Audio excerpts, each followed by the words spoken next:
क्या इनको काल शक्तियों की तरह समझा जा सकता है कि ये काल की शक्तियाँ हैं? काल का मतलब होता है समय। जी। और काल न बुरा होता है न अच्छा होता है। देवी शक्तियां भी काल की ही है। अच्छा। और आसुरी शक्तियां भी काल की ही है। जी। और काल के स्वामी को महाकाल कहा जाता है। हिमालय में पार्लियामेंट ऐसे चल रही है दैवीय शक्तियों की, उन्होंने ऐसा कहा, सच में ऐसा है? हिमालय के ऋषि ब्रह्मांड की पूरी चेतना बदल रहे हैं। जैसे शरीर में अपनी कुंडलिनी होती है, ऐसे ही ब्रह्मांड भी एक शरीर है।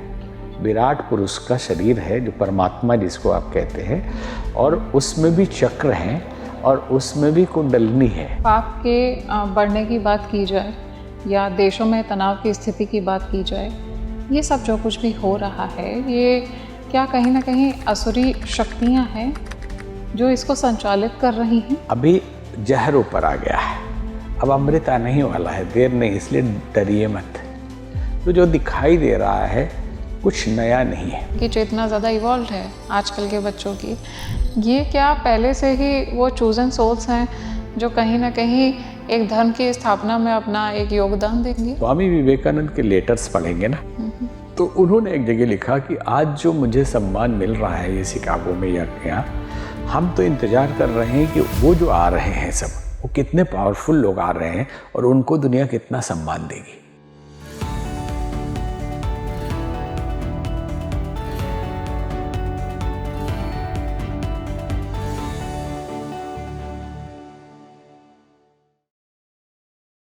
हाय फ्रेंड्स, आप देख रहे हैं स्पीकिंग ट्री पॉडकास्ट और मैं हूं आपके साथ आपकी सही यात्री माधवी। हमने बचपन से असुरी और दैवीय शक्तियों की कहानी सुनी है। क्या सच में ये असुरी शक्तियां एग्जिस्ट करती हैं? आपको क्या लगता है, कलयुग में क्या असुरी शक्तियों का प्रभाव बढ़ गया है? जो कुछ भी विश्व स्तर पर हो रहा है इस समय, क्या ये सब कहीं ना कहीं उन शक्तियों के चरम पर पहुंचने की वजह से है? और अगर ये असुरी शक्तियां हैं तो इनको टैकल करने के लिए क्या डिवाइन पावर्स की आवश्यकता है? किस तरह की प्रवृत्ति होती है इन असुरी शक्तियों की जो मनुष्य को प्रभावित कर देती है? और वहीं क्या आज ऐसा भी पॉसिबल है कि संत महात्मा और हिमालय में बैठे हुए योगियों की जो डिवाइन पावर्स हैं वो कहीं ना कहीं एक प्रोटेक्शन दे रही हैं, जिसकी वजह से विश्व युद्ध जैसी परिस्थितियां होने के बाद में भी ऐसी विषम घटनाएं हमारे सामने नहीं होती हैं? आज हम इन सभी बातों को डेप्थ में जानेंगे और इसी डिस्कशन को आगे बढ़ाने के लिए हमारे साथ में जो मेहमान जुड़े हुए हैं वो अध्यात्म को एक अलग दृष्टिकोण से देखते हैं। वो एक साधक भी हैं, महामंडलेश्वर भी हैं। मैं बहुत बहुत स्वागत करना चाहूँगी स्वामी उमाकांतानंद सरस्वती जी का। बहुत बहुत स्वागत है गुरुजी स्पीकिंग ट्री पर। आज बहुत अच्छा लग रहा है आप फिर से बहुत आए। धन्यवाद, आशीर्वाद आपको भी। गुरुजी, आज के समय में जितना कुछ भी विश्व में देखने को मिल रहा है, ये क्या कहीं ना कहीं ऐसी, मैं कहूँ, काल शक्तियाँ हैं? ये अपना असर दिखा रही हैं इसलिए ऐसा हो रहा है? ये ऐसा लग रहा है कि आज ही हो रहा है, ये हमेशा से होता रहा है। अच्छा। आप अलग अलग राज्यों के युद्ध, साम्राज्य विस्तार की नीति, जैसे आप पुर्तगाली, फ्रेंच, ब्रिटिश जो भारत आए, या उसके पहले मुगलों का आक्रमण, मंगोलियों का आक्रमण, ये हमेशा से होता रहा जी। आप समुद्रगुप्त के समय से पहले भी जाएंगे, चंद्रगुप्त के समय या धनानंद के समय, एक राज्य दूसरे राज्य पे हावी होते थे। अश्वमेध का घोड़ा छोड़ा जाता था, उस राज्य को अपने अधीन बनाया जाता था जी। और जो नहीं सुनता था उसको पनिश किया जाता था, सजा दी जाती थी। या तो जीत के अपने राज्य में मिलाते थे अथवा उसको अपने अधीन एक सामंत बना देते थे। अच्छा। तो ये परंपरा तो हमेशा से चली आ रही है और अभी भी वही स्थिति है कि जिसके पास ताकत है, जिसके पास भौतिक शक्ति है, वो वही खेल करता है।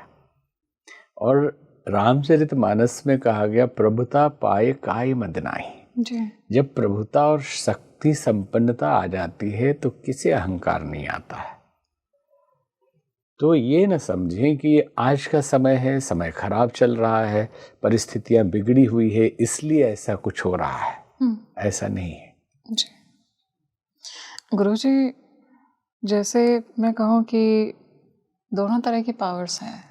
हम देखते हैं कि पॉजिटिव पावर्स भी हैं, नेगेटिव पावर्स भी हैं। पॉजिटिव पावर्स जो दयाल की शक्ति है, दैवीय शक्तियाँ हैं, ये सब पॉजिटिव पावर्स। और नेगेटिव पावर्स जो कहीं ना कहीं एक डिस्ट्रक्शन का कॉज जिनकी वजह से होता है। तो क्या इनको, पहली बात कि क्या इनको काल शक्तियों की तरह समझा जा सकता है कि ये काल की शक्तियाँ हैं? दूसरी बात यह है कि जो कुछ भी हो रहा है, जैसे एक किसी देश का नायक है, उसने आज निश्चय कर लिया है कि मुझे तो इस पर अतिक्रमण करना है, अब अति हो गई, नाउ मुझे फोरफ्रंट पे जाना है। तो ये जो उसका थॉट है, ये उसका खुद का थॉट है या फिर ये कहीं ना कहीं एक, मैं कहूँ कि जैसे असुरी शक्तियाँ होती थीं या ये डार्क पावर्स होती थी, ये उनका इन्फ्लुएंस है जो हो रहा है? जैसे आपने इसमें एक शब्द प्रयोग किया कि काल की शक्तियाँ। जी काल का मतलब होता है समय। जी। और काल न बुरा होता है न अच्छा होता है। दैवी शक्तियां भी काल की ही है। अच्छा। और आसुरी शक्तियां भी काल की ही है जी। और काल के स्वामी को महाकाल कहा जाता है। बहुत सुंदर। महादेव जो शिव है वो महाकाल है जी। जो काल को बस में रखते हैं। जी। अब दोनों एनर्जी है, दोनों प्रकार की शक्तियां हैं, आसुरी हो या दैवी हो, जी। ईश्वर द्वारा ही निर्मित है। संसार की प्रक्रिया को चलाने के लिए ये सिस्टम बना हुआ है कि कभी आसुरी शक्तियों की बढ़ोतरी रहेगी, कभी दैवी शक्तियों की बढ़ोतरी रहेगी। इसी को अगर हम प्रतीकात्मक माने तो देवासुर संग्राम हमेशा चलता रहा है जी। और हमेशा चलता रहेगा। प्योर सोने से, एकदम पवित्र सोने से गहने नहीं बनते जी। इसलिए गुण और दोष से सृष्टि का निर्माण परमात्मा ने किया है। बहुत सुंदर। पूरा ही अगर दोष निकाल देंगे तो सृष्टि ही नहीं बचेगी। जी। जितनी मुक्ति जरूरी है उतनी ही आसक्ति भी जरूरी है। अगर आसक्ति ही नहीं होगी तो जीवन ही नहीं होगा। सच में जीवन का आकर्षण जो है, जो लगाव है यहाँ के प्रति, वही जन्म का मूल कारण है।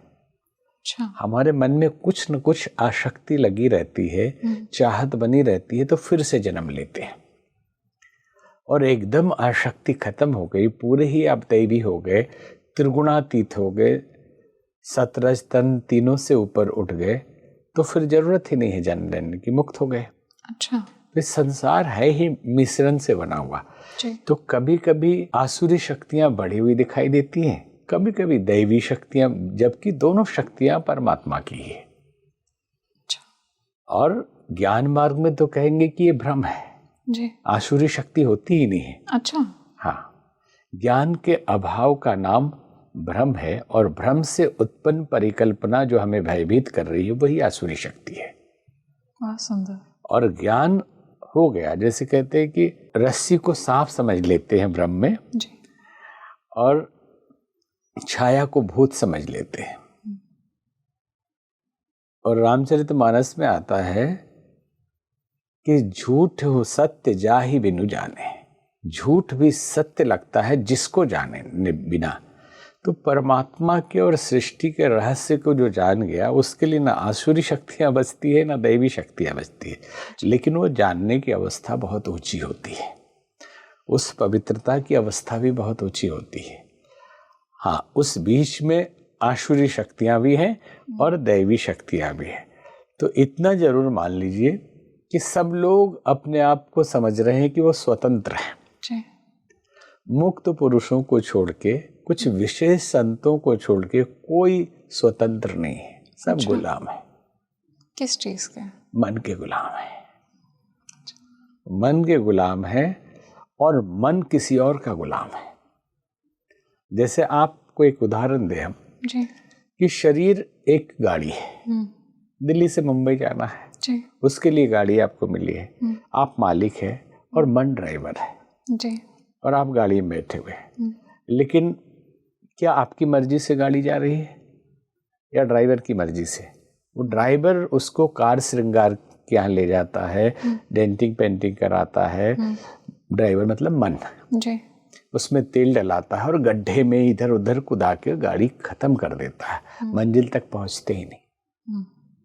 ये मन है। तो हम कहते हैं ना कि आज हमारा मन बहुत दुखी होने का कर रहा है, आज हमारा मन बड़ा तनावग्रस्त है, आज रोने का कर रहा है, आज हमारा मन सैड सॉन्ग सुनने का कर रहा है, आज हमारा मन कर रहा है किसी से लड़े जी, है, अपना ही सिर फोड़ ले, ऐसा मन कर रहा है, आज मन पानी पूरी खाने का कर रहा है।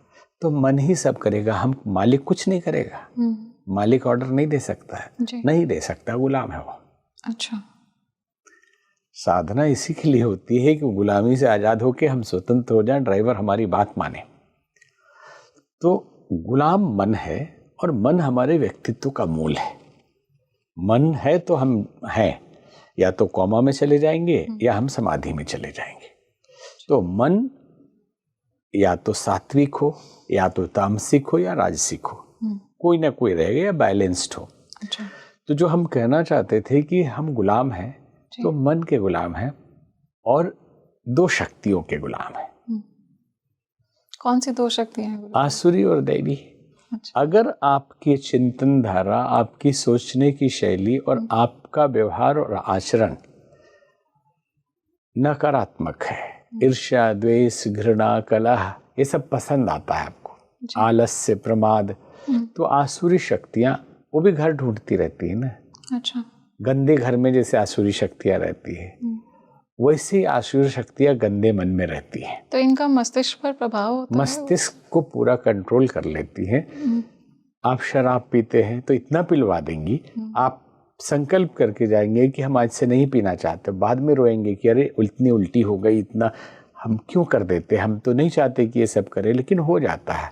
हम किसी से लड़ना नहीं चाहते, हम किसी पे क्रोधित नहीं होना चाहते, लेकिन हो जाता है। विवेक बाद में जागृत होता है। हर आदमी समझदार ज्ञानी है, लेकिन वो विवेक स्थिर रहे। ठीक वैसे ही दैवी शक्तियां पवित्र स्थान ढूंढती है, वो एनर्जी है।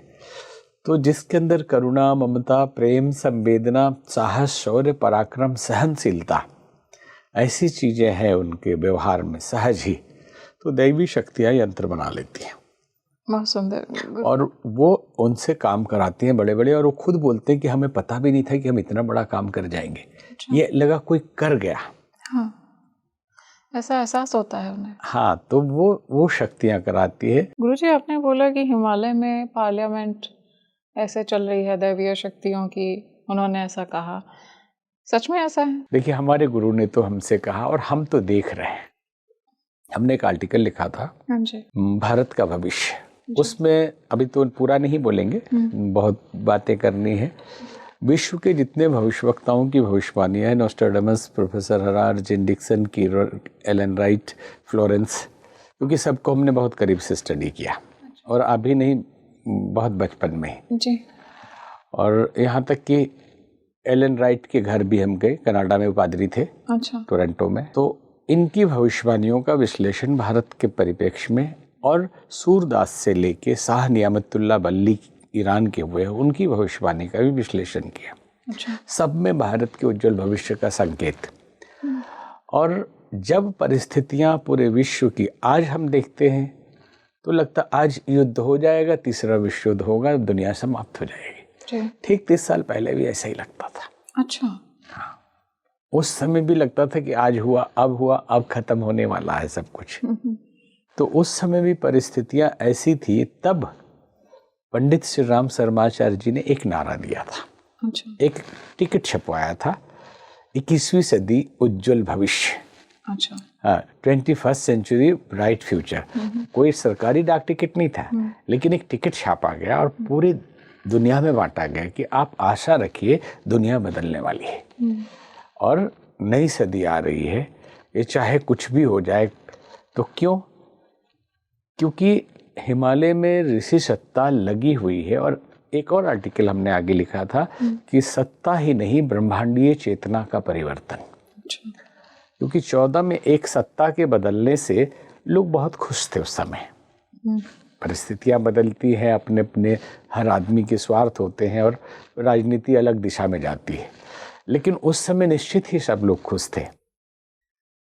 तो उस आर्टिकल में लिखा गया था कि केवल एक सत्ता नहीं बदली है, हिमालय के ऋषि ब्रह्मांड की पूरी चेतना बदल रहे हैं। जैसे शरीर में अपनी कुंडलिनी होती है, ऐसे ही ब्रह्मांड भी एक शरीर है, अच्छा। विराट पुरुष का शरीर है जो परमात्मा जिसको आप कहते हैं, जी। और उसमें भी चक्र हैं और उसमें भी कुंडलिनी है। अच्छा। तो उस ब्रह्मांड की कुंडलिनी हिमालय के ऋषि जागृत कर रहे हैं। अच्छा। और सब कुछ बदल जाएगा। आप छोटे छोटे 1-2 लाइन हम आपको बताएंगे। 76 के अखंड ज्योति आप खोज ले, कहीं मिल जाएगा। और 86 के भी अखंड ज्योति में पूरा लिस्ट दिया हुआ है कि आने वाले समय में आधे घंटे की फिल्में बनेंगी। अच्छा। और महापुरुषों के जीवन पर और भक्तों के जीवन पे फिल्में बनेंगी।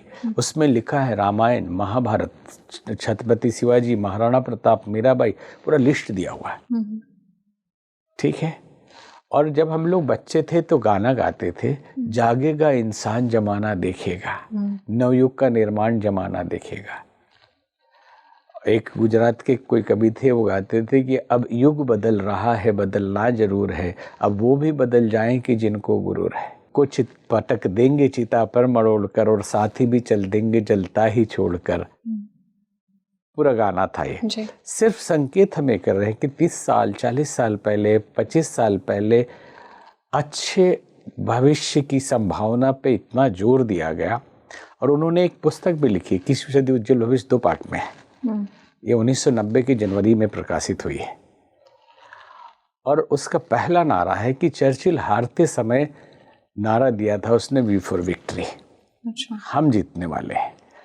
तो आसुरी शक्तियां कुछ भी कर लें, हम जीतने वाले हैं, दैवी पक्ष जीतने वाला।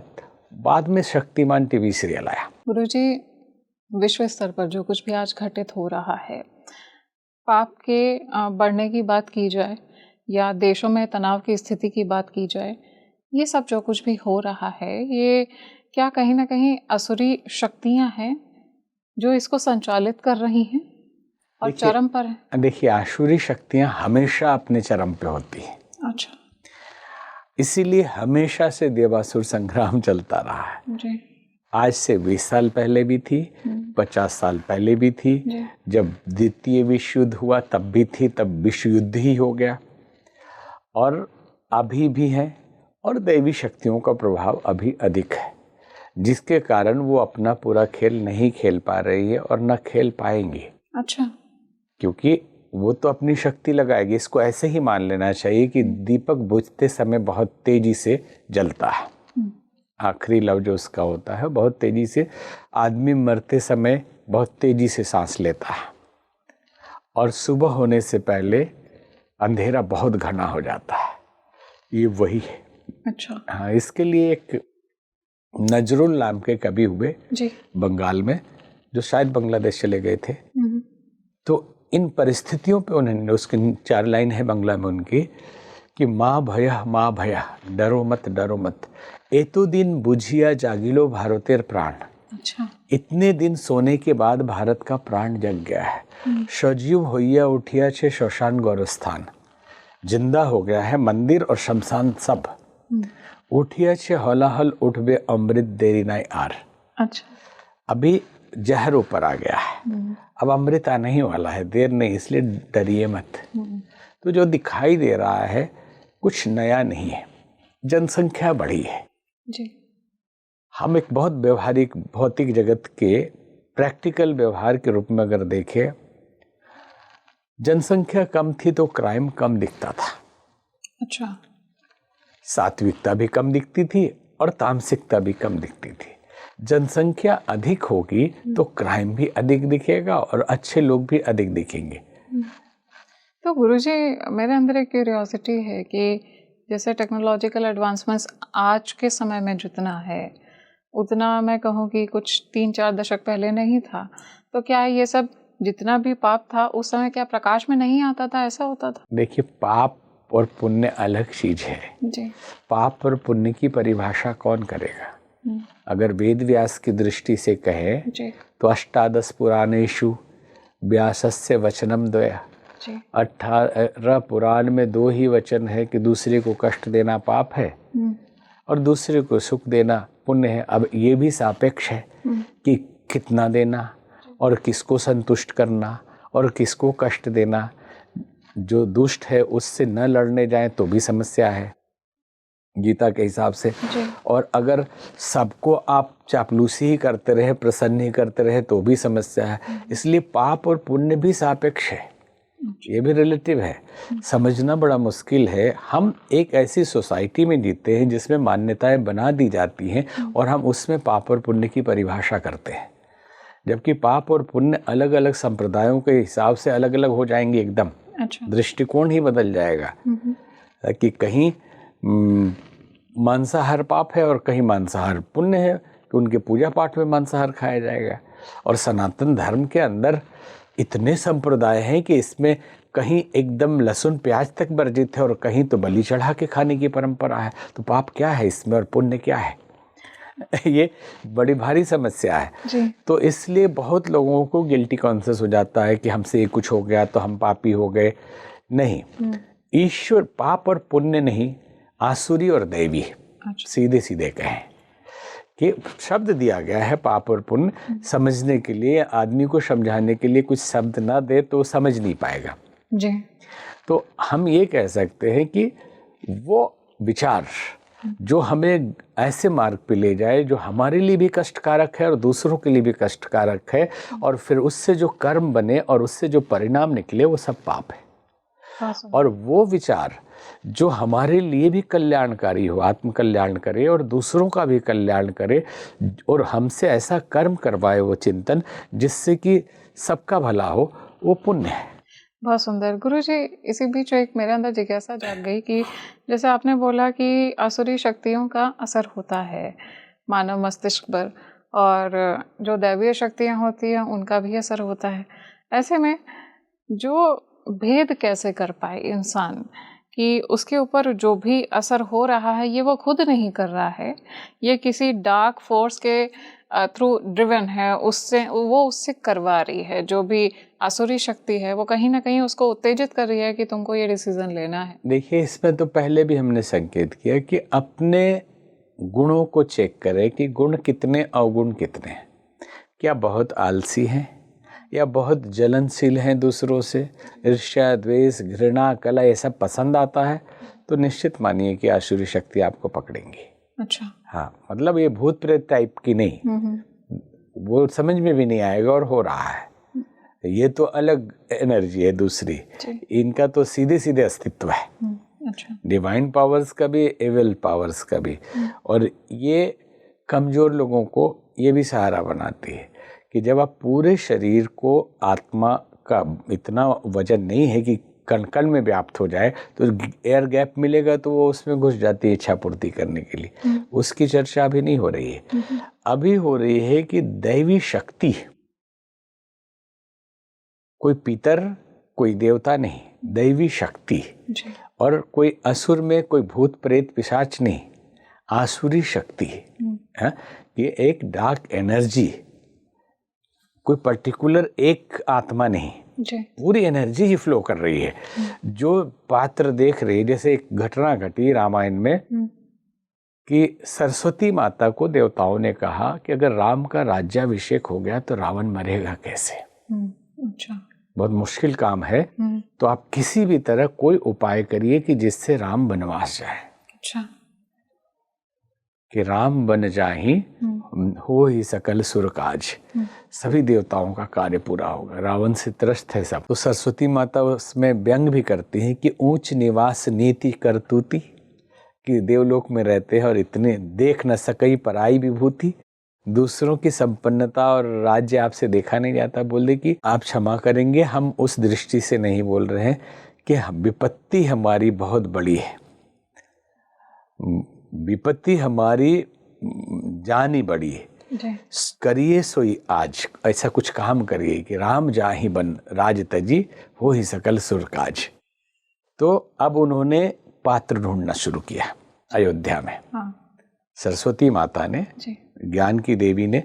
तो ज्ञान की देवी है तो वो गलत पात्र नहीं ढूंढ सकते, ऐसा नहीं। दुर्बुद्धि देना है तो वैसा ढूंढेंगे ना, सद्बुद्धि देना है तो अच्छा वाला ढूंढेंगे। यहाँ तो दुर्बुद्धि देना है। बुद्धि की देवी है, केवल ज्ञान की देवी नहीं। अच्छा। और बुद्धि सद भी हो सकती है और दुर भी हो सकती है, आपकी पात्रता के हिसाब से वो देंगी आपको। जैसी पात्रता होती है हाँ, वैसा तो मिलता अपनी पात्रता आप बनाइए तो सरस्वती माता आपको वैसी देंगी। तो उन्होंने नाम मंथरा चेरई के कई केरी, मंथरा नाम की दासी थी, अजस पिटारी ताही करी, जी। उसको अपजस की पिटारी बनाया किसने? गई गिरा मति फेरी, गिरा मतलब वाणी की देवी सरस्वती, उसकी मति को फेर दिया। अच्छा। और तब वो जाती है और कैकेयी जी को सब बताती है कि ये नहीं, राज्याभिषेक नहीं होना चाहिए, आप मांगो वनवास। क्योंकि वो मंथरा भी इंस्ट्रूमेंट बन गई, उसको भी नहीं पता है कि हमसे क्या बुलवाया जा रहा है।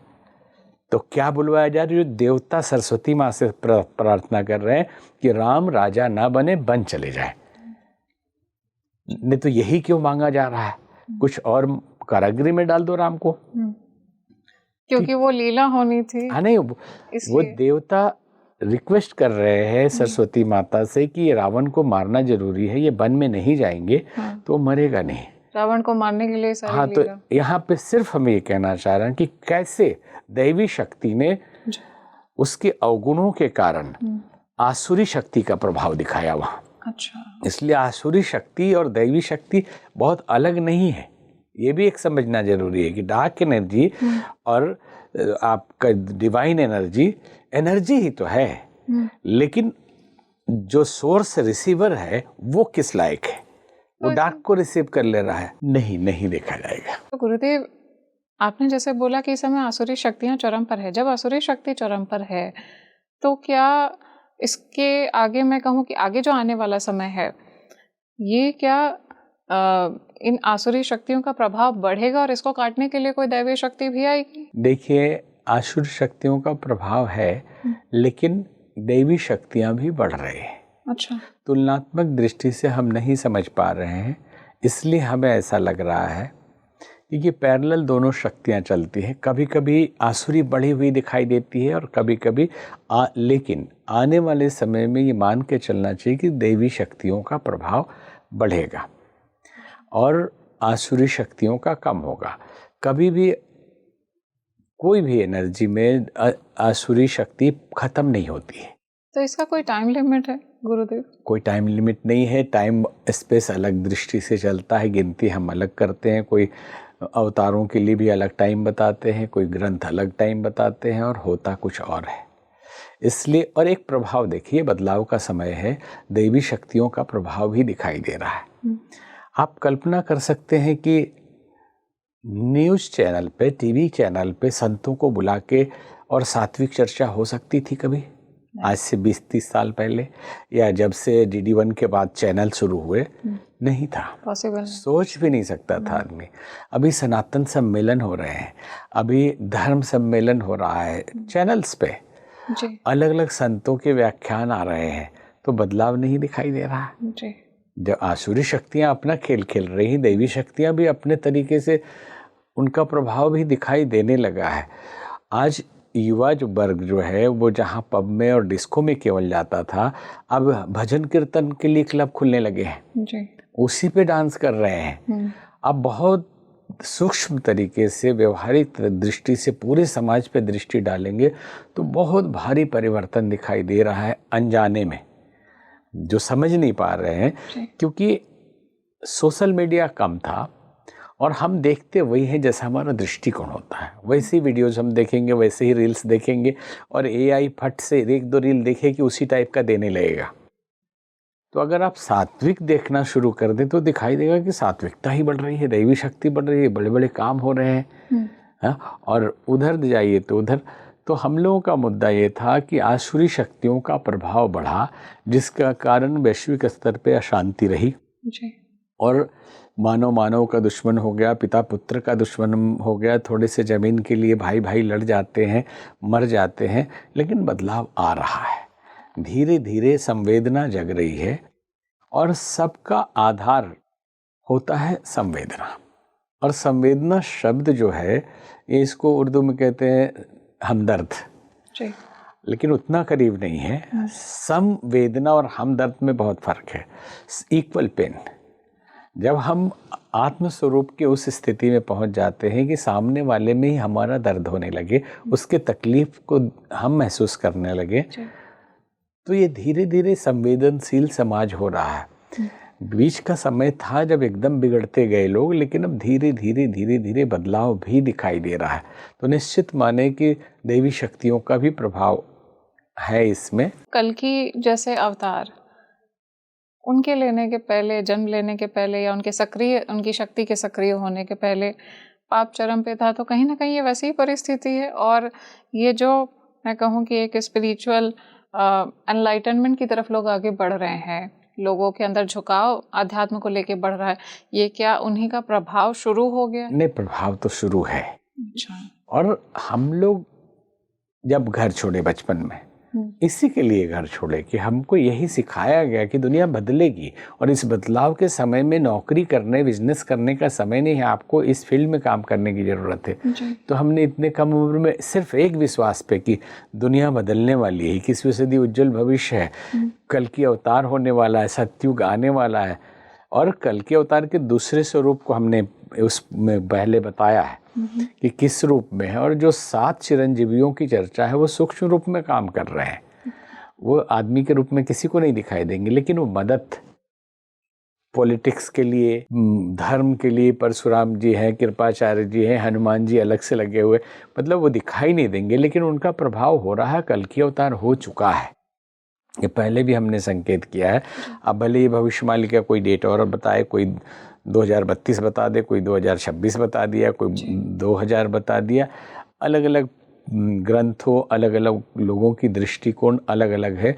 लेकिन हमारे अपने गुरु के आदेश के हिसाब से, हिमालय के ऋषियों के संकेत से वो हो चुका है। लेकिन बच्चा है, मतलब ये आँख भी नहीं खोला है, लेकिन उसके आने की ऊर्जा से ये सब हलचल है। गुरुदेव, मेरे कंसर्न ये है कि इस समय जैसे अभी मैं कहूँ कि गत कुछ वर्षों में ये जो उथल पुथल है एक विश्व में, वो बढ़ती हुई ही देखी जा रही है और वो बढ़ ही रही है, कम नहीं हो रही। भारत के ऊपर कहीं असर उतना नहीं दिख रहा है, या मैं कहूँ कि कुछ ही ऐसे देश हैं जिनके ऊपर ज़्यादा असर दिख रहा है, लेकिन ऐसी घटनाएं बढ़ती हुई देखी जा रही हैं।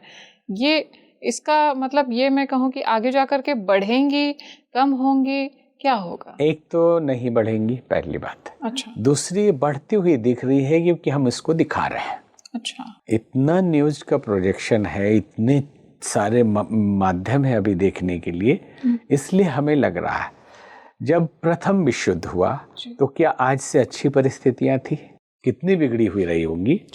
जब द्वितीय विश्व युद्ध हुआ तो परिस्थितियां कैसी थी? सारे देश लड़ रहे थे, भारत तक अछूता नहीं था, यहाँ की सेना भी लड़ने चली गई थी और जर्मनी में बहुत यहाँ के लोगों को कैदी बनाया गया था। बाद में सुभाष चंद्र बोस ने आज़ाद करा के अपने फौज में शामिल कर लिया हिटलर से। आप कल्पना करिए कि अभी केवल चर्चा होती है तृतीय विश्व युद्ध की, विश्व युद्ध है नहीं, तो इसका मतलब घट रहा है, बढ़ नहीं रहा है, तो और घटेगा। जी गुरुदेव, जैसे वॉर लाइक सिचुएशंस आपने बोला कि तृतीय विश्व युद्ध की बात हो रही है, लेकिन ये जो तृतीय विश्व युद्ध है अभी तक हुआ नहीं है, तो ये क्या कहीं ना कहीं जो संत महात्माओं की ऊर्जा है, हिमालय के कंदराओं में जो सप्तऋषि जिनको आप बोल रहे हैं, उनकी ऊर्जा है, वो क्या प्रोटेक्ट कर रहे हैं कि ऐसी कोई सिचुएशन अगर आ रही है तो ना आए? ये पूरी तरह से प्रोटेक्ट कर रहे हैं और वो आने नहीं देंगे। अच्छा। हिमालय में बहुत सारे, संभवतः पहले चर्चा हुई हो ना हो, ऐसे स्थान हैं जहाँ पे, जैसे ज्ञानगंज जी, वहाँ पंडित गोपीनाथ कविराज ने भी एक पुस्तक लिखी ज्ञानगंज, उनके मनीषी की लोक यात्रा भी है जी। पायलट बाबा की एक पुस्तक है हिमालय कह रहा है। अच्छा। स्वामी राम की है लिविंग विथ हिमालयन मास्टर्स। तो अब ये संकेत इसलिए कर रहे हैं कि लोगों को समझ में आएगा कि कहाँ से। और महाअवतार बाबा की चर्चा होती है जी, कि जो 700, 800 या 1000 साल के हैं, और हम सन्यास के गुरु तो हमारे जूना अखाड़े से हैं, लेकिन जो मंत्र गुरु, बचपन से गुरु और जिनका मार्गदर्शन हमें मिल रहा है हिमालय से, वो हमारे दादा गुरु हैं। वो अभी भी हिमालय अभी भी 800-900 साल के हैं, सूक्ष्म शरीर। उन्होंने अपने शिष्य पंडित श्री राम शर्मा आचार्य जी को दर्शन दिया बाल्यकाल में ही, और उनको गायत्री के 24 पुरुष चरण करने के लिए आदेश दिया। और हमें भी संकेत वहीं से मिला, नहीं तो हम जूना अखाड़ा के सन्यासी कैसे बन पाते, क्योंकि हम उस संस्था में बहुत सामाजिक रूप से और साधना में लगे थे। क्योंकि एक नागा बाबा के ग्रुप में अचानक इस फील्ड से जाना अजीब सा लगेगा जी। लेकिन हमें ऐसा संदेश मिला कि ये करना जरूरी है। और उनका नाम है स्वामी सर्वेश्वरानंद। स्वामी सर्वेश्वर। और इन्होंने पायलट बाबा ने अपने हिमालय कह रहा में भी उनको कोट किया है। अच्छा। कि उनकी मुलाकात उनसे हिमालय में हुई थी।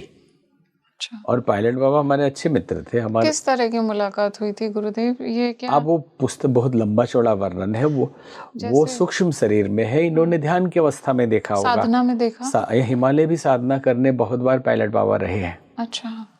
पायलट बाबा एक अभी तक जीवंत साधु थे, अभी पिछले साल शरीर छोड़ा है। हम दोनों एक ही अखाड़े के महामंडलेश्वर हैं। अच्छा। हम जब बच्चा थे तब उनके बारे में पढ़ते थे, लेकिन जब हम उनसे मिलने गए उन्होंने जो रेस्पेक्ट दिया तो हमको भी शक हुआ कि शायद हम भी वही हैं। और थोड़े दिन में हमको भी बना दिया गया। और वो इतना प्रेम करते थे कि फोन करते वो खुद हमसे और कहते कि हम आपका दर्शन करना है। हमने कहा नहीं, आप बच्चे को आशीर्वाद दीजिए, हम दर्शन करेंगे। शरीर छोड़ने से कुछ दिन पहले हम गए मिलने उनसे। तो वो एक अभी के ज़माने के ऐसे साधु थे जो ज़मीन में उनको खोद के गाड़ दीजिए, 1 महीने तक न पानी हवा सांस लेने की ज़रूरत नहीं। अच्छा। अभी तक थे, 1 साल पहले तक। और हर कुंभ के मेले में अपनी शिष्या को भी ये करवाते थे। अच्छा।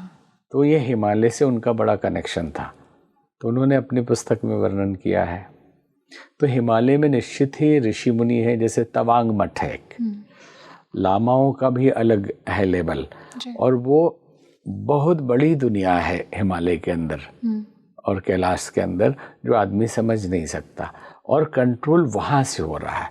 विश्व में अशांति दिखाई दे, लगेगा अब हुआ, कुछ नहीं होगा। ये चैलेंज है कि दुनिया अच्छी होगी, सब लोग सात्विक होंगे और सबको अति मानसिक चेतना की अनुभूति होगी। अगर विकास की ओर बढ़ रही है दुनिया, तो श्री अरविंदो ने बहुत पहले अति मानस के ऊपर कहा है कि मानो जो चेतना है उस आज के बच्चे जो हो रहे हैं जी, वो विकसित हो रहे हैं।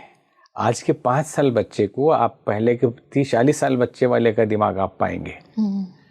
तो चेतना विकसित हो रही है हवा में जी अभी। और श्री अरविंदो की सावित्री या लाइफ डिवाइन या और भी कुछ आप पढ़ें तो समझ में आएगा कि कैसे चेतना बदलेगी। तब उन्होंने कहा था, और वो बदलता हुआ दिखाई दे रहा है बच्चों को देख के, क्योंकि बच्चे सिखा देंगे बड़े बड़े लोगों को। तो गुरुदेव, ये जो बच्चे हैं, जैसे आपने बोला कि उनकी चेतना ज़्यादा इवॉल्व है आजकल के बच्चों की, ये क्या पहले से ही वो चूजन सोल्स हैं जो कहीं ना कहीं एक धर्म की स्थापना में अपना एक योगदान देंगे? इसमें सच्चाई भी है। एक तो अखंड ज्योति में उन्होंने लिखा है कि एक तो 1970 से लेके 80 के बीच में 200 सोल चुने गए जो अलग अलग फील्ड में आए हैं यहाँ।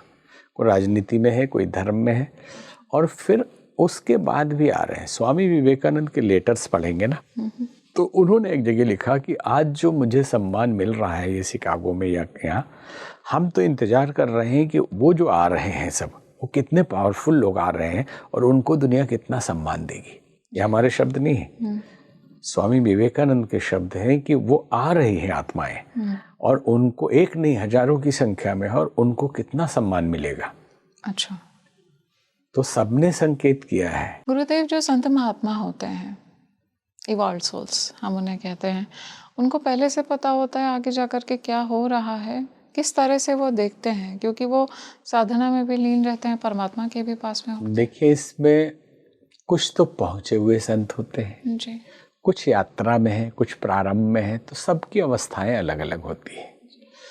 और बहुत संत तो दिव्य दृष्टा होते हैं जो देखते हैं और सहभागी होते हैं ईश्वरीय खेल के, और कुछ तो ये होते हैं कि समर्पित हो गए, हमें देखना ही नहीं, ईश्वर जिधर ले जाए, तो वो निश्चित ही इंस्ट्रूमेंट है दैवी शक्तियों के। जी, तो ये होता है इसमें। गुरुजी, ये जो साधक होते हैं, ये किस तरह से, मैं कहूँ कि साधना में जा कर के इनकी सोल उतनी ही इवॉल्व हो जाती है जैसे संत महात्माओं की हो जाती है, और ये किस तरह से, मैं कहूँ कि डिफरेंशिएट कर लेते हैं कि वो ना असुरी शक्तियों के प्रभाव में आ रहे हैं, ना दुनिया से उनको अफेक्ट हो रहा है?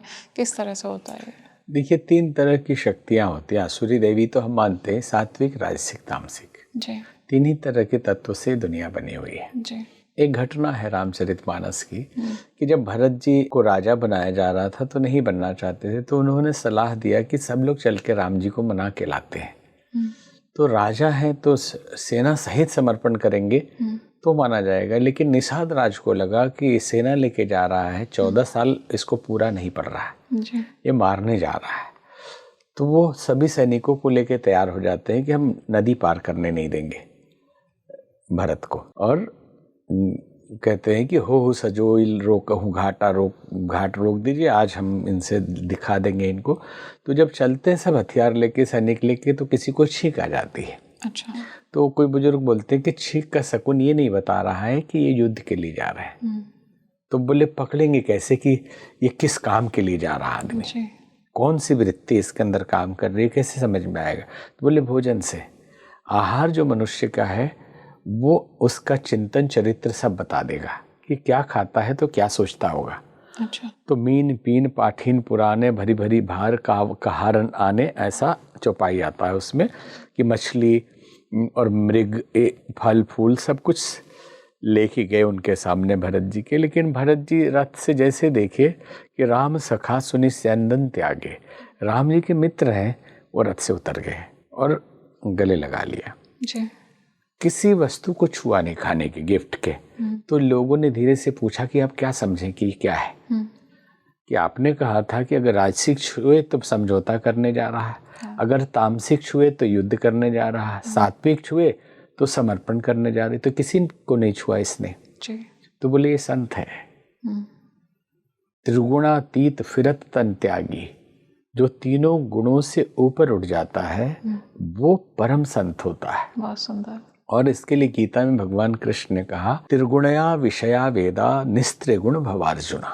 हे अर्जुन, जो व्यक्त कर दिया गया, जो ज्ञान भी व्यक्त है, वेद जो है, ये भी 3 गुणों में कहीं ना कहीं फंसेगा जी। या तो सात्विक होगा, और इसलिए संत का या योगी का लक्षण है कि त्रिगुणातीत हो जाए, तीनों गुणों से ऊपर उठ जाए, ईश्वरमय हो जाए। समझ गए? इस तरह से वो अलग होते हैं। और ये तीनों गुणों के भी रिसीवर होते हैं हमारे अंदर। अच्छा। रिसीवर 3 लगे होते हैं ब्रेन में। हम जो खाते हैं वो उसको एक्टिव करता है। जैसे तामसिक खाते हैं तो तामसिक को एक्टिव करता है। तो विचारों की श्रृंखला है पूरे विश्व में। विचार हमारे मन में नहीं बनते, हम रिसीव करते हैं। आपको किसी दिन लगेगा हम कितने अच्छे आदमी हैं, और किसी दिन अचानक हम कितने बुरे विचार आ रहे हैं। ठीक है, आप रिसीव कर रहे हैं। आप देखना उस दिन खाना क्या खाया है, या किसका बनाया हुआ खाया, उसमें क्या क्या था, या बनाने वाले ने क्या सोचा था उस समय, वो एकदम इफेक्ट करेगा आपको।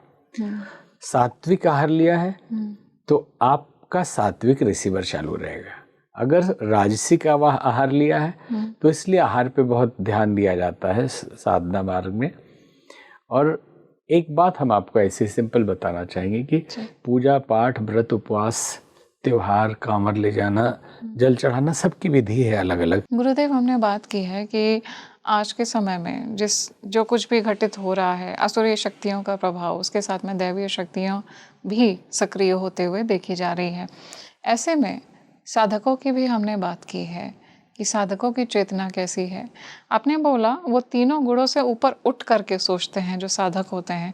एक जो साधारण मनुष्य है, मैं ये क्वेश्चन अपने ऑडियंस के लिए ले रही हूँ कि एक साधारण मनुष्य है, वो चाहे कि आज के समय में परमात्मा की तरफ उनका झुकाव हो जाए, जिससे इस तरह की विषम परिस्थितियों से उनका बचाव हो जाए, उसके लिए वो कैसे कर सकते हैं? क्या साधना रास्ता है, उपासना या आराधना? तीनों में फर्क क्या है? देखिए, सुनने में तीनों एक ही जैसा लगता है या पर्यायवाची लगता है जी, और हो भी सकता है, लेकिन हम तीनों के अलग अलग अर्थ बताते हैं। तीनों की जरूरत है। आप जिस मार्ग में भी साधना कर रहे हैं या भक्ति कर रहे हैं, उसमें इन तीनों को जोड़ लें तो ये आपके लक्ष्य प्राप्ति का, भगवत प्राप्ति का बहुत बड़ा आधार साबित होगा।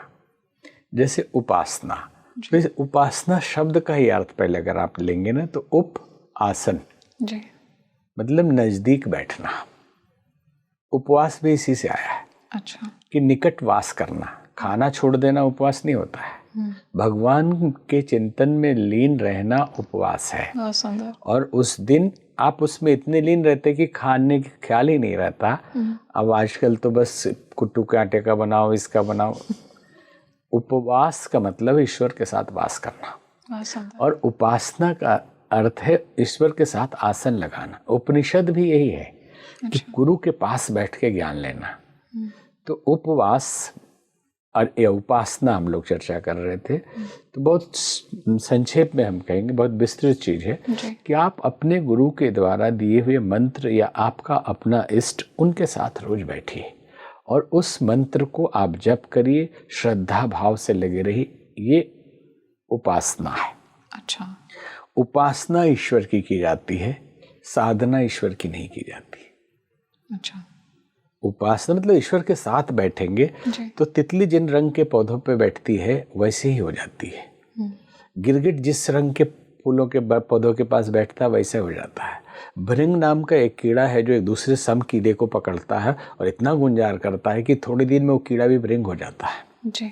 तो हम जैसे चिंतन और जैसे लोगों के बीच होते हैं वैसे ही हो जाते हैं। तो हम क्यों ना ईश्वर के साथ रोज थोड़ी देर कनेक्शन बनाए तो ईश्वरमय हो जाए। समझिए, ये उपासना है। तो इसमें हमारे तरफ से कोई दबाव नहीं कि आप कौन सा मंत्र करें, क्या करें। आप अपने गुरु के दिए हुए मंत्र को, अपने इष्ट को, अपने भगवान को, जिसको भी मानते हो, उनकी उपासना करिए। नहीं समझ में आता है तो गायत्री मंत्र कर लेना। अच्छा, ठीक है, सूर्य का ध्यान कर लेना। अब दूसरा है साधना। साधना आमतौर पे लोग कहते हैं कि हनुमान जी के साधक है, दुर्गा जी के साधक है। गलत है ये, क्योंकि बेचारे लोगों को अबोध है, उनको नहीं पता है। साधना का मतलब है कंट्रोल करना। तो क्या हनुमान जी को कंट्रोल कर रहे हैं या दुर्गा माता को कंट्रोल कर रहे हैं? वो बिगड़ गई है। बिगड़े हुए को ठीक करने का नाम साधना है। अनगढ़ को सुगढ़ बनाने का नाम साधना है।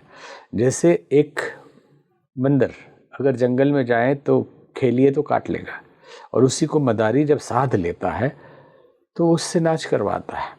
आप जंगल में शेर से खेलने जाएंगे, खा जाएगा। हाथी आपको फुटबॉल बना देगा। लेकिन रिंग मास्टर जब साध लेता है तो आप पैसा देते, टिकट कटाते, बैठ के खेल देखते हैं जी। तो इसी तरह मन इतना बड़ा बंदर है जिसके लिए स्वामी विवेकानंद जी ने एक जगह लिखा कि मन एक ऐसा पागल बंदर है जिसको एक बोतल शराब पिलाया गया है और बिच्छू ने डंक मार दिया है। अच्छा, देख तो पागल बंदर उछल कूद करने वाला, ऊपर से पागल हो जाए, फिर नशे में हो और बिच्छू ने डंक मार दिया हो, और उसके हाथ में जीवन की गाड़ी है, मन के हाथ में। तो मन को नियंत्रित करने का नाम साधना है। बहुत सुंदर। तो करें कैसे जी। स्वाध्याय इसके लिए जरूरी होती है, क्योंकि हमारे कमरे में अंधेरा है और हम अंदर जाने से डरते हैं, क्योंकि गंदगी बहुत है, अंधेरे में कैसे घुसेंगे, डर लगता है। अंधेरे में आपको घुसना पड़ेगा, आप रोशनी जलाइए। आपको रोशनी में रहने की आदत है, बाहर रोशनी मिल रही, मंदिर, मस्जिद, गिरजा, गुरुद्वारे में ढूंढ रहे हैं ईश्वर को, और उस प्रकाश को आपके अंदर ही है वो, लेकिन अंदर अंधेरा बहुत है। तो आप ज्ञान की रोशनी भीतर जलाइए, स्वाध्याय करिए। सेल्फ स्टडी मतलब स्वाध्याय है। इसको महर्षि पतंजलि ने योग दर्शन में लिखा, योग सूत्र का भाग है, स्वाध्याय आदि इष्ट देवता प्रयोगा संप्रयोगा, कि स्वाध्याय से इष्ट की प्राप्ति होती है, अर्थात लक्ष्य की। तो सेल्फ स्वाध्याय स्टडी करने करता है गुरुदेव, तो क्या दैवीय शक्तियां भी उनकी सहायता करती हैं? एकदम जैसे स्वाध्याय आप करते हैं, मतलब अच्छी स्वाध्याय का मतलब सीधी सीधी लिटरली कहेंगे तो सेल्फ स्टडी। हम दुनिया की स्टडी कर रहे हैं, अपने आप को नहीं स्टडी करते कि क्या बुरा है, क्या अच्छा है, क्या छोड़ना है। स्वाध्याय के 4 पार्ट हो सकते हैं। एक तो आत्मचिंतन, पहले सोचिए, अच्छे विचारों की छाया में उसको पढ़ के, अच्छे महापुरुषों की जीवनी पढ़ के, कुछ संतों को सुन के, उसमें आप आत्मचिंतन, फिर होता है आत्मनिर्माण, फिर अच्छी आदतें डालना शुरू करते हैं, फिर होता है आत्म विकास, फिर उसका विकास करते हैं अपने व्यक्तित्व का, और फिर आत्मविस्तार होता है, फिर उसको और लोगों तक भी पहुंचाते हैं। तो स्वाध्याय एक ऐसी वस्तु है कि आप क्या से क्या हो जाएंगे जी। पढ़ के या सुन के अच्छी चीजें। तो साधना के लिए स्वाध्याय है। आपके एकदम बहुत 3-3 घंटे साधना क्या करते हो भाई? 4 घंटे 5 घंटे लगे हुए हैं, निश्चित ही आपके उपासना में फॉल्ट है। जैसे बहुत लोग उससे पूछेंगे कि आप कुछ भक्ति भजन करते? बोले हाँ हम तो साधना करते हैं 20 साल से, तो कोई लाभ हुआ? तो बोले नहीं, अभी तक तो पहले शांति भी रहती थी, अब चिड़चिड़ापन बहुत रहता है, लेकिन बिना पूजा पाठ किए हम 2 बजे तक भी चाय भी नहीं पीते। लेकिन उन्होंने कहा मत करिए ऐसा, कि अगर आप चल रहे हैं तो कहीं ना कहीं तो पहुँचेंगे, और 20 साल तक चले पहुँचे ही नहीं कहीं, तो निश्चित ही चल नहीं रहे, आप एक ही जगह कूद रहे हैं। तो गुरुदेव, साधना, उपासना और आराधना, ये आराधना तीसरी चीज है। ये तीनों साथ में चल सकती हैं? एकदम साथ में ही है, चल सकती नहीं, तीनों ही होना चाहिए, तभी आप एक अच्छे उपासक, भक्त या साधक बन पाएंगे। ये तीनों का मिश्रण है। ये तीनों के बिना, जैसे आप ईश्वर के साथ संपर्क करते हैं, कनेक्शन मिलाते हैं, ये उपासना है। आप अपनी पात्रता विकसित करते हैं कि हमारे चित्त में, हमारे बर्तन में छेद तो नहीं है, दुर्गुण तो नहीं भरे हुए हैं, या उल्टा तो नहीं रखा हुआ है। भगवान की कृपा, बारिश तो हमेशा हो रही है बराबर। कोई घर द्वार देख के नहीं कि झोपड़ी वाले पे कम बरसेगा पानी और महल वाले पे ज़्यादा बरसेगा, सब पे बराबर बरसा। लेकिन आपके पास जो बर्तन है वो चम्मच है, तो चम्मच में कितना लेंगे? नहीं बोले ड्रम था लेकिन तब भी नहीं आया, तो भाई उल्टा रखा था आपने, पेंदी में आया जितना आया। बहुत सुंदर। इसलिए साधना का मतलब है पात्रता विकसित करना, उपासना का मतलब है शक्ति अर्जित करना। रावण, रासपुटीन ऐसे जितने हुए ना, ये बड़े उपासक थे, शक्तियां आई इनके पास, लेकिन साधक अच्छे नहीं थे जी। अच्छा, छिद्र थे इनके अंदर, जो शक्तियां निकल गई। और आराधना है उन शक्तियों का उपयोग समाज सेवा में, राष्ट्र के लिए, कण कण में व्याप्त ईश्वर के स्वरूप के लिए करना, ये आराधना है। बहुत सुंदर। कि हम समाज में जो भी किसी की मदद कर दें, किसी की सेवा कर दें, ये आराधना है। तो तीनों मिलके एक साधक कंप्लीट होता है। बहुत बहुत धन्यवाद गुरुदेव, आप आए, इतना कुछ नया जानने को मिला। असुरी दैवीय शक्तियों को हम देखते तो हैं, हम सुनते आए हैं, लेकिन आज पहली बार मैं कहूँगी कि गहनता से समझने का मौका मिला है। आई एम श्योर कि ऑडियंस ने भी उतनी ही गहराई से समझा होगा। बहुत बहुत धन्यवाद, आभार। बहुत धन्यवाद, आशीर्वाद। दोस्तों, आज हमने जाना कि असुरी और दैवीय शक्तियाँ किस तरह से काम करती हैं। क्या हमारी पात्रता जिस हिसाब से होती है, हमें उस तरह की शक्ति इन्फ्लुएंस करती है, यानी कि हम उसी तरह की एनर्जीज को अपनी तरफ अट्रैक्ट करते हैं। साधकों की चेतना किस तरह से इवॉल्व होती है और परमात्मा के निकट कैसे होती है आज के समय में, जब हर तरफ असुरी शक्तियों और दैवीय शक्तियों का दोनों का प्रभाव देखने को मिल रहा है। ऐसे में किस तरह से समन्वय स्थापित है? क्या वर्ल्ड वॉर 3 सच में होने वाला है, या फिर हमें कहीं ना कहीं एक डिवाइन प्रोटेक्शन हासिल है? आप मुझे कमेंट सेक्शन में ज़रूर बताइएगा कि आपको क्या लगता है कि इस समय क्या हमें डिवाइन प्रोटेक्शन हासिल है, इसलिए वर्ल्ड वॉर 3 जैसी परिस्थितियाँ आकर भी ऐसा नहीं हो रहा है। इस वीडियो को ज़्यादा से ज़्यादा लाइक, शेयर और सब्सक्राइब करिए, खुद भी देखिए, अपने परिवार वालों को भी दिखाइए। खुश रहिए, मुस्कुराते रहिए। मिलते हैं एक और एपिसोड में एक नए टॉपिक के साथ में। अगर आप चाहते हैं कि हम गुरुदेव के साथ में कुछ और डिस्कस करें, तो आप अपने इनसाइट कमेंट सेक्शन में ज़रूर शेयर करिएगा। आज के लिए अपनी सही यात्री माधवी को दीजिए इजाज़त। नमस्कार।